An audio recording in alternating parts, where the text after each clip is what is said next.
So in this group of images here, we are going to look at Nick's work. Nick did his project at So Ready, which is a organization that helps immigrants through providing services for them to manufacture goods, especially purses, handbags, scarves, such as that, and then sell them through a website. So it's interesting to note right out of the gate here, everyone probably will notice Nick has gone ahead and desaturated all of the image except for the little area that is illuminated around the spot that the needle goes into the fabric. So there's a little light coming out of the sewing machine. And Nick did address this in his artist statement. He talks about that this is kind of the light that guides them. And I guess in some sense, it's sort of a metaphorical thing here in that there's almost a shining light that is guiding them and helping them along. So I really like his intent, his reasoning in there.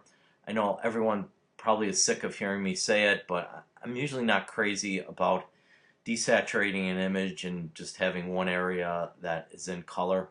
But I think this gives us a good example where we can have an exception to the rule, and I think I like what Nick is generally doing here. The one thing that I see consistently throughout all of Nick's images, though, is his black and white conversions are looking really flat and sort of hung up in middle values. So if you look at his images, there's really not any pure whites in them. And if we look at some examples of black and white photography, you'll see that really successful black and white images have this very long tonal range that starts with blacks, has a lot of middle grays, and then a lot of whites. I'm going to just pause this a second. I'm going to call up some black and white imagery so we can kind of look at it and compare. So hold on a sec. Okay, so I am back here. And so I picked out a photograph from Sebastião Salgado. And with all fairness to Nick here, we do have to say Salgado is probably one of the greatest living photographers out there. But one of the reasons I picked his images is they are really recognized as some of the best black and white photography that is in the current marketplace. And so I want you to look at these images and especially look at how in the sort of breast area or frontal area of these penguins we've got some nice whites, and then we've got sort of middle grays in the background here and some of the mountains. And then we've got these really rich blacks also in the wings and backs of these birds here. And you can see how sort of like all these separations of tones begins to make this image look much more three-dimensional rather than sort of having everything hang out in the middle gray area. So then we come back to Nick's image and we'll go look at this image in particular. We notice here that she looks just really hung up in gray. There's kind of no whites in this image. And I recognize that a lot of what's going on in this image is kind of in the middle tone area. But let's play around with this a little bit. So I'm going to grab our curves adjustment layer.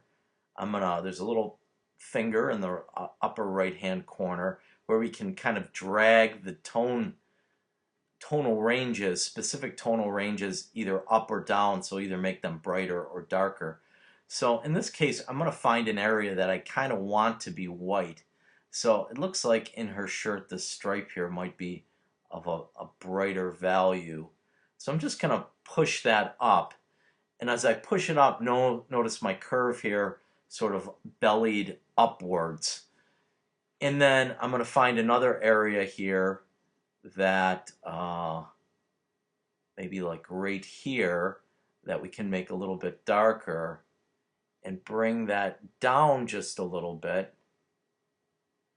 And then we can notice now, here we go, before. Notice how everything's kind of really gray here. Now we've got a little bit of separation between the grays and the whites and the blacks. Now I think this image even needs to be worked on a little bit more. We're starting to lose a lot of detail up in her hair here.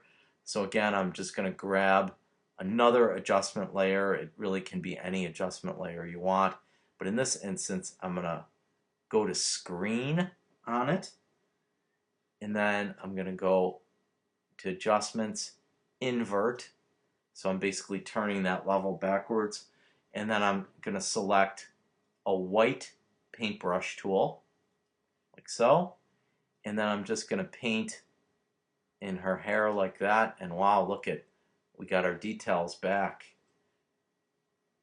And just kind of finesse that so it doesn't look like my edges were kind of butchered. And you know, we can even bring back, I think in her face, I'd like to see a little bit more tonality also. And let's reverse this. So we can kind of, again, make it look like it's not super obvious that I adjusted here, and then we can click that back. So now, boom, boom. Look at the difference between this originally and that. I think that's a pretty huge difference. Now, one of the reasons I'm really pointing this out is there's a sort of a subtle perception when we get from images when they're hung up in this sort of murky middle gray area. They tend to be very melancholic, almost depressing, you know, not overly optimistic. And I can say, you know, honestly, from working at this place myself, that I would not, by any stretch of the imagination, say this is kind of a depressing or melancholic place. In fact, you know, I think it's very, very bright, cheerful, uplifting, you know, a happy place. So that's really why I would tend to go this direction with my conversion on the black and white area of it. So, you know, just needs to be worked a little bit. And quite honestly, Nick, you know, if you don't see this a lot and if you're not paying attention to it, you know, there's probably no reason that you would automatically think to do that. But for everyone, we really, especially with black and white images, we want to think about that separation of our tones, because another thing is that when we're working with color, all of our tones can be separated because, you know, gray and red and green and blue all are different than each other, so that those colors bring separation of tones. Whereas when we go to black and white, we only have black, white, and gray, basically 3 different tones to work with. And so we don't have a huge degree of separation. So we have to really go in and isolate those tones and work them to get them so they, I guess, pop would be the word that I would use in here. So Nick, that's the big thing here. Now, going back to your project itself, you know, I really love what you're doing. You're getting in really tight in here, you're focusing in on the hands. And again, even, you know, here I may sound like I'm overly critical on this, but again, I think it's kind of a just, you know, a subtle little thing. But as you learn to work black and white images a little bit more, you start to think of them in a very localized rather than global way. And here in this case, you know, I'm starting to look at, you know, some of the areas that could be really dark and some of the areas that could be really, really light. So, you know, I could make their clothes a little bit on the darker end. You know, you could see I lightened up this person's fingernails here. Whoops. Go back here. And, you know, I'm just basically creating masks, inverting them, and then painting in the areas that I think I want to be lighter. So in this instance, again, the fingernails, the fingers, I think can be lighter. And you probably look at this adjustment here and say to me, geez, Tom, that looks really obnoxious. I can tell that you went in and did the adjustments, but then the secret is going here into the opacity and dialing that opacity down to a point where, wow, now that really makes sense there. Now that hand, again, becomes an area of interest. And I think, certainly this spot here that has this light going on in it is definitely interesting. But I also think that the hands are kind of sort of the place that really speaks to me in this image. So, something like that, and there's our adjustment. Come back to our original image, which, again, kind of seems dark and, just very full of melancholy versus, something like that really pops for us. So, that's kind of where I'm going with that stuff. So then, Nick, moving along, I love then you sort of isolate in on smaller details, which again I think is really beautiful. If we take that traditional photojournalist approach to things, we're looking for a wide angle shot, a tight shot, and then some detail shots. Of course, again, what I'm going to say to you here is that I just think we need some better tonal separation. Everything looks kind of like wishy-washy gray in here. So, that simple adjustment right there makes a huge difference, I think. And, honestly, this image could be worked a lot more. But I love the geometric setup here, the focus in on the shapes and forms and so forth. Especially, the circles, the lines, the squares. All of this stuff is very, very visually pleasing and super interesting to me. Again, sort of looking from different positions and over the shoulder. I gotta say, I really like this one, especially with this huge arch that has the color on it. Again, that kind of works for me a little bit more so than the other one because our eye sort of grabs onto that color and just sort of follows it right down like that. So really nice job on that image. Again here, Nick, beautiful shot. I love the angles you're working from, but kind of work her hands. Like I look at her hands there and I say, wow, pretty interesting, and again, we can kind of just invert this layer and then start painting in the areas that we want to be brighter. I'm doing this pretty quickly, but you'll see once I toggle this back how we can sort of blend that in a little bit better and make it a little bit more interesting image. We can do our name tag. We can kind of work on the sleeve here. You almost have to be like a painter and kind of use this to highlight and de-emphasize areas within the photo. So again, kind of paint that in there a little bit better. But I think you do that, the viewer can start to see a little bit more details within this woman's features, whether it's her clothes, her hands, her face, whatever the case is. Again, same way, great shot. I love how you're getting in tight here. Whoops, don't want to do that.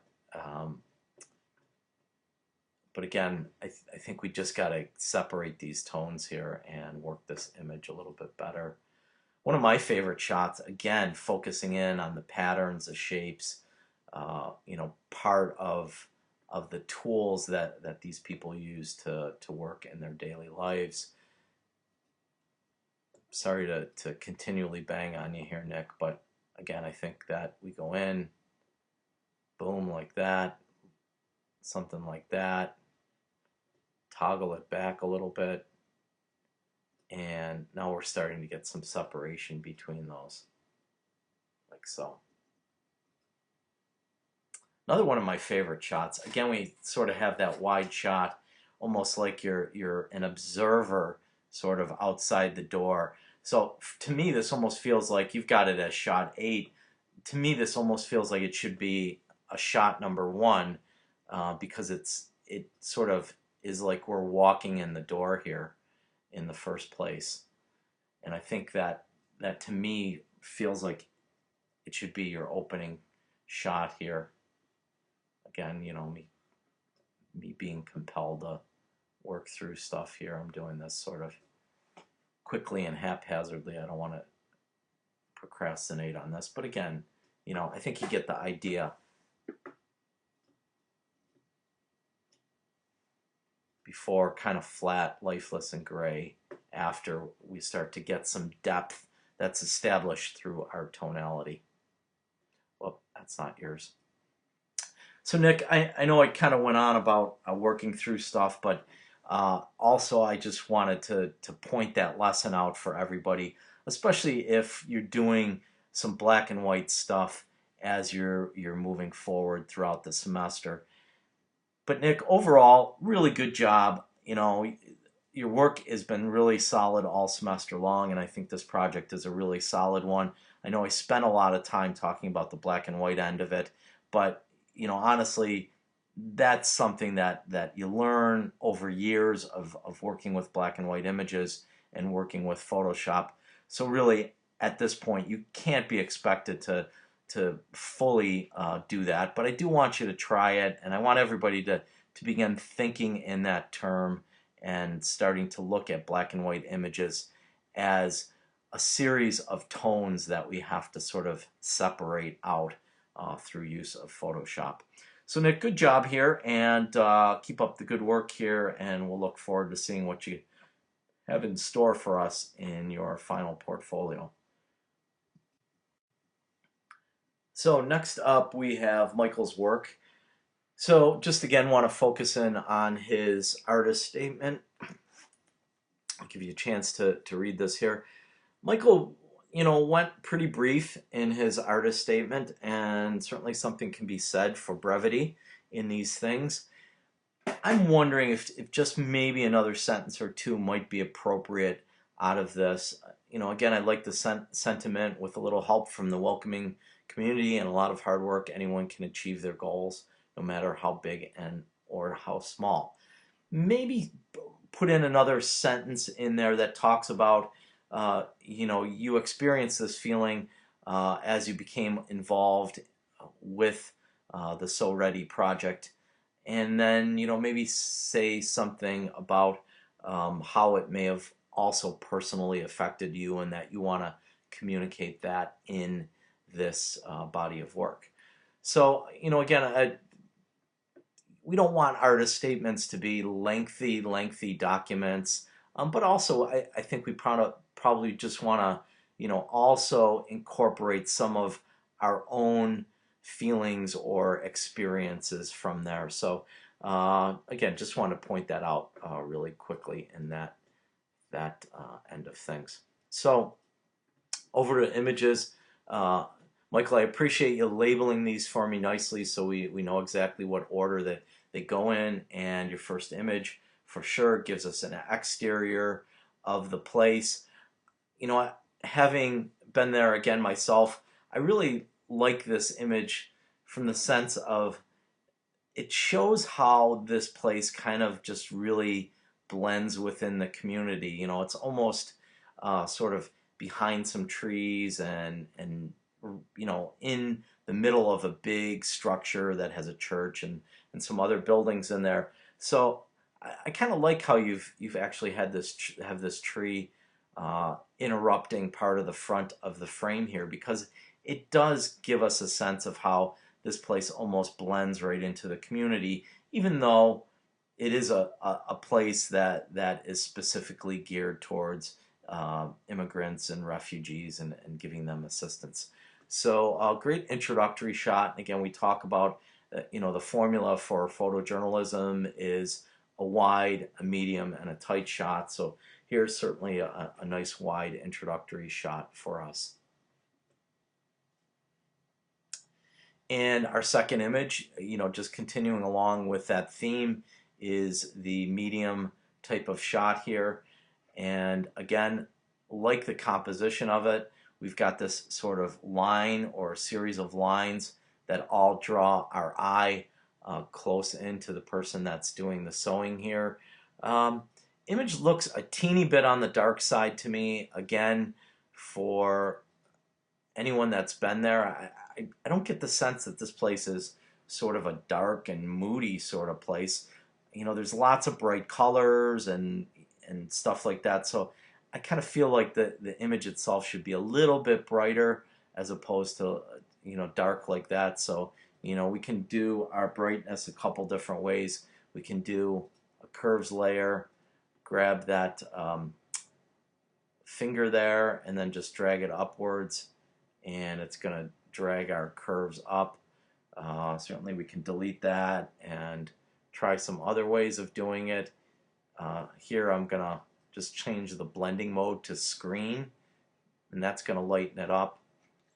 Or I could go in and, I'm sorry, delete that one, and do a levels adjustment, and again work with sort of the middle gray area of the levels adjustment here. Maybe something like that there. So again, we want to sort of match the brightness and value of a scene with the theme or feeling, mood, whatever you want to call it, that we're establishing in that. So I'll just keep that in mind as you're moving along. And I really love this image that has the blackboard in the background, which I think is a little detail that really says a lot about this place. Again, a technique that I seem to be doing a lot here is I think we got to get the brights and the darks in this area a little bit more separated. So I just did again another curves layer, and then I just changed the blending mode to screen, and I think that works really well. I'm just wondering also if this image here might benefit from a crop that looks something like this, and we're imagining, okay, this person is filling the frame up here just a little bit better. Maybe, something like this. Because it kind of feels weird that her head is cut off in kind of a strange way in this image. So maybe we just include a little bit more, at least if nothing else, include just the bottom of her chin here so her face isn't kind of cut off in sort of an odd kind of way. But nevertheless, again, really nice shot. I appreciate that background and sort of all these fabrics that are strewn about and how they kind of contrast with, the rather orderly way that all this type is set out in the background. I'm sorry, I went out of order there. Image 3, again, another really nice detail shot like that, a whole bunch. Just again, I think things are looking throughout this whole project a little dark to me. So, my instincts are do something like that. Maybe even another adjustment layer and screen it. And I think that really helps out. Image does look a little bit on the blurry side. Let's look in our file info. And so image was taken at a 50th of a second. So in that instance, maybe I'm wondering if your shutter could have just been a little bit too slow here, and you might have gotten a little bit of shaking going on. If we look at your ISO is 400, so we could have pushed that ISO up to 800 or even 1600, and that would have given us a shutter setting of either 1/125th of a second or 1/250th of a second. So by increasing that shutter, you're going to eliminate some of the blur that's happening from camera shake. And this really looks like camera shake blur. So again, kind of a little detail there, but an important one. At this point, you guys really should be having images that are pretty sharp, and especially be aware of that overall shutter, how that shutter setting affects the overall look and feel of your image. Again here, Michael, lovely shot. Really like the shot a lot. A beautiful image. You know, again, we've got some of the people that work there, and they're surrounded by all this stuff that the volunteers and the people that are doing the sewing are making. But hopefully you're seeing this. Hopefully you're seeing that your image is really, really dark here. And, you know, I'm going to show you our histogram. And the histogram basically is a map of where all your tones are. To the left here is all your blacks, and to the right are all your whites. If you notice your histogram, all your detail is all hung up in the black areas, and there's nothing really going on in the white areas. So in this instance, you know, if you're in Camera Raw, it's an easy fix. I'm not sure whether you're shooting Camera Raw or not, but if not, this is, you know, reason number one to be shooting in Camera Raw is tweaking that exposure here. Of course, we can go into our Photoshop adjustments, and we can certainly brighten that up a bit. And I might even go in and brighten it up even a teeny bit more. So something like that, now we start to be able to see what's really going on in there, and it's not quite as dark as it was before.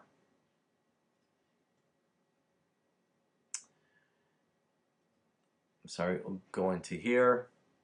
Again, some nice detail shots, focusing in on some of the different areas around there that have little things that say a little bit more about what's going on there, sort of contribute to the narrative. Again, image is probably too dark.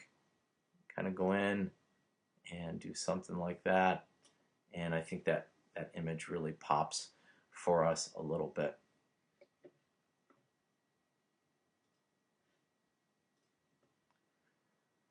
So this is one incident or one instance where I think a darker image kind of works. You know, it's a storage area, it's a closet, so things can be kind of dark in there, and you know, all the clothing that's being made in this instance is just got some light on it. So sort of like that little pool of light that's falling there. I don't know whether there's an overhead light or a window or something like that that's illuminating it. So I think in this instance it works really well, and in this area over here that's got all this detail balances out nicely against this area that's really dark and has loads of negative space. So the darkness in this image really works for me. Again, another image where we're focusing in on the labels and gives us a nice detail that adds to the story of what's going on here. So like that shot a lot. I think exposure looks pretty good on this one. And again, another image from the exterior that says a little bit about the area that it's in, and some of the other details around it. Again, if we're in Camera Raw on this image looks really, really blue to me. If we're in Camera Raw, we could have easily fixed the color balance in that. In this instance, we're going to just go in and do a color balance adjustment layer, and we're going to add a bit of yellow to this. And I think if we add a little bit of yellow to the image, it's going to help it a little bit. I know you guys are probably saying, well, it's starting to look a little bit green. We can go in and fix that green also. Go into my green channel and do something like that, and then take a look at beforehand. Notice how green that is, or I'm sorry, how blue that is. And then we go in after all of our adjustments are done, and we start to get a little bit more natural colors. Gosh, you know, I could even go in here, and I think we could probably even do one more correction, and that definitely is not one. Let's try one other spot here. Let's try up in that area. And yeah, I think that looks a little bit better, a little bit more natural. So again, in Camera Raw, this is probably a matter of just simply switching your color balance in the Camera Raw interface. You know, you got to scroll through all those different versions of color balances, and in doing so, hopefully you can find one that looks a little bit more realistic. So, Michael, good job overall. I like the subject matter, the different details, your vantage point, your composition, what you're shooting. I think overall it really does tell a nice story about this place, and you give us a good sense of what happens at this place and the environment that it occurs in. So I think it did a really fantastic job with that. We do have some little things here. I think your exposure is really off in a lot of these images, and some of the color balance issues too are a little bit off. Hopefully you're shooting in Camera Raw. If you're not shooting in Camera Raw, you really need to be shooting in Camera Raw. And you know, when you are in Camera Raw, then you can get in and make these corrections right in that Camera Raw interface. So make sure that the cameras that you're borrowing, if you are borrowing a camera, should be getting the Canon T3i, which does have the RAW capabilities, and that goes for everybody. Make sure everyone has cameras that allow for the RAW capture, RAW file format capture on this. So Michael, look forward to seeing your work for the final project, and certainly if you have any questions or you're unclear how to make these adjustments in here, certainly get in touch with me and we can work on it a little bit more. So thanks for looking at your images, and we'll see you next week.